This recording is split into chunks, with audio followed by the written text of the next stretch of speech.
Does the change of the ball's hardness through games affect ball motion throughout the day? And is it something that's worth governing at the end of the day? Let's talk about it.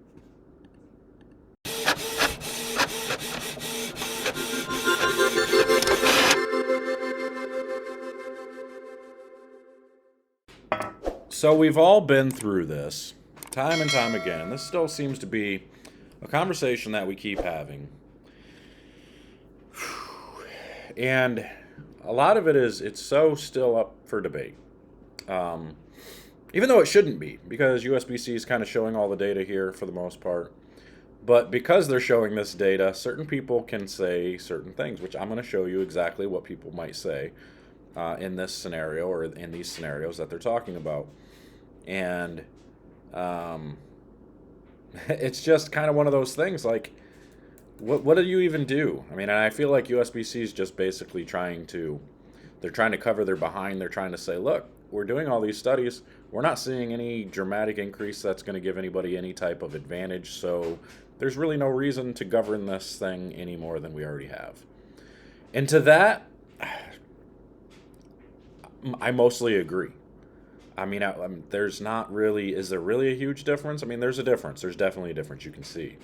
Um, and the difference does happen as they bowl, and the difference does make a difference on based on softness. Now, in the examples that they're using with through their studies here, that shows that you can see on your screen right here. This is the difference between a certain amount of shots. I think it was like 10 shots or something, where you can see a significant. I mean, it doesn't look like much. It's maybe what a board, at most that it hooks more, but actually it starts to hook earlier. Now, what we need to understand is when that ball starts to hook earlier and is still going to continue to make that type of shape, that roundness, that is what creates the room for error. That is, creating a larger footprint, which is what makes that ball hook that much more and that much earlier. Now, that doesn't look like much, and according to USBC, they say that's insignificant and doesn't give anybody an advantage. But at the elite level, I kind of would disagree with that. I mean, honestly, a board at the break point for guys like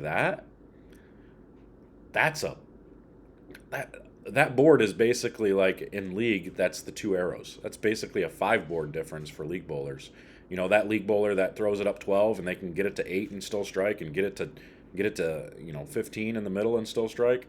That's essentially the same thing for these guys. These guys, you start giving them that little bit of room. And let's be honest, come on, okay, so not to call anybody out, but you watch certain people who throw that ball on TV, and you watch the strike track, and you see somebody that misses left, and you can see clearly it looks like this. It looks like this thing on the screen right here, where they clearly miss left, and that thing's still dead flush. The very next shot they get up, and they clearly miss right, and the thing's still dead flush, and you're like, come on.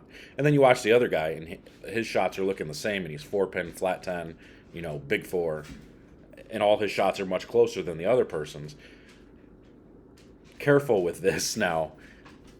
That's not to say that it's all the ball, right? Because these guys are so good. Bowlers are so good out on that level that they know to grab that ball. They know what they're looking for, because everybody's looking for that ball that's going to give them that. The question is, does that ball, that specific ball, give them that more often than not? And or are they creating that with those bowling balls? We have no measurable data to say that it's not the bowler or that it's more the ball, really.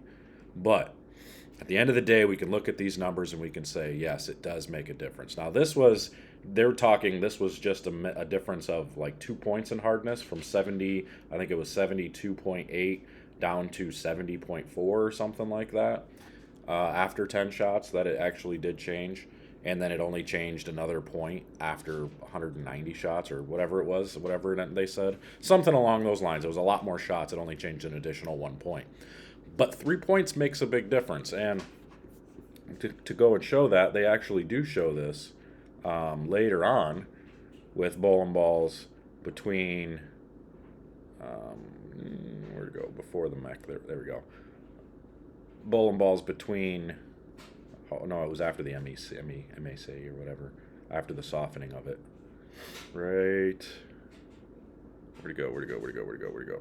Nope, that's not it. Maybe that was the one I was looking for. That had to be. Yeah, big difference there. Yeah, so you could see a 3 board difference here. And I think this one, it ended up being like a 5 or a 6 point difference in the softness rating. You could see a huge difference in performance there. And they do talk about the footprint of it, So they say it doesn't show a significant difference when you're using the ball and it's getting softened from oils and friction and the ball returns and all of that stuff.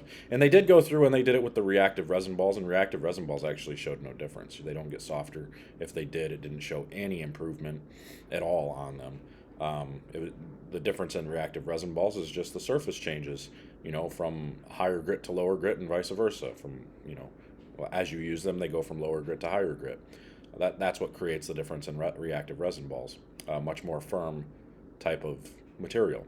Those are meant to get down lane a little bit better and to make a strong corner. So the difference here is, you're talking about urethane balls, where the idea of a urethane ball is, in today's world, is to get it to hook early and continue to hook, because then it's a continuous smooth ball reaction. It's not giving you the over under; it gives you the room for error. And that's kind of the idea, and that's what we're looking for. And a lot of those super flat tournaments where the pattern is super flat, even on the long patterns, these guys are using urethane on that, because urethane is still the strongest cover on the market. You're still going to get it to hook earlier than any other cover, and the benefit of the urethane is, generally when you get it to hook early, it's going to continue to hook.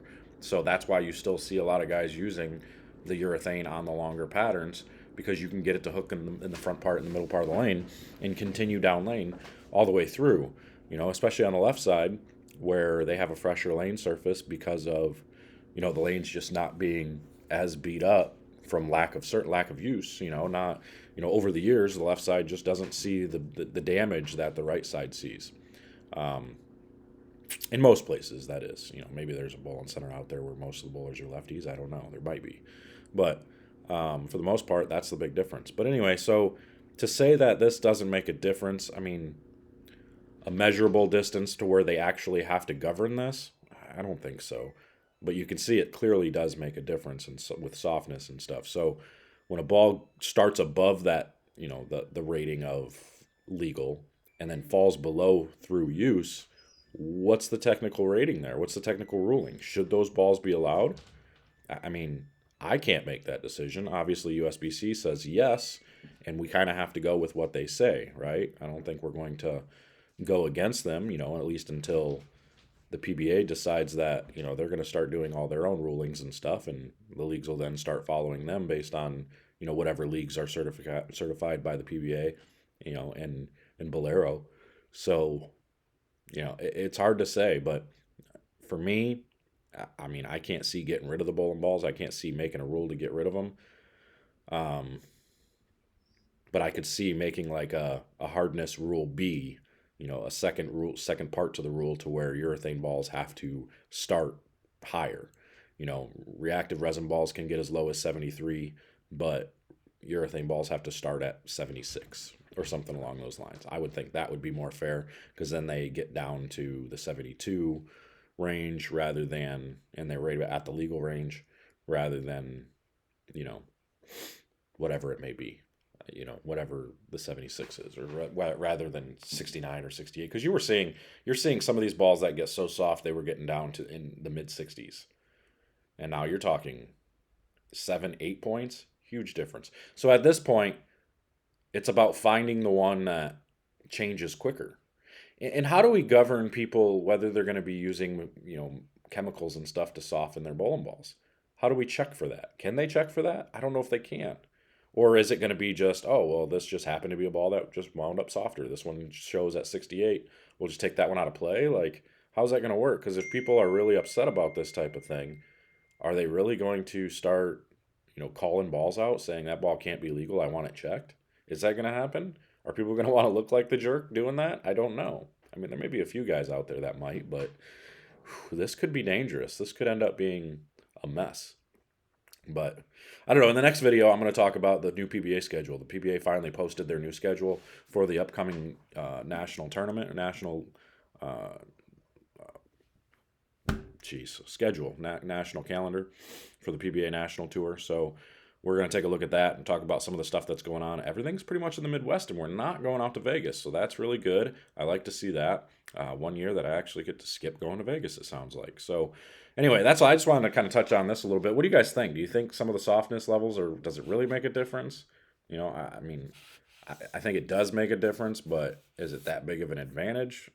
I can't say. I don't know. I think it does help the left side quite a bit because then they get those bowling balls that can hook and read the front part of the lane. It gives them a little bit of an advantage there, but I don't know. And not always. It's not always that the case. But I don't know. Let me know what you guys think, and I'll talk to you guys here soon about the new PBA schedule.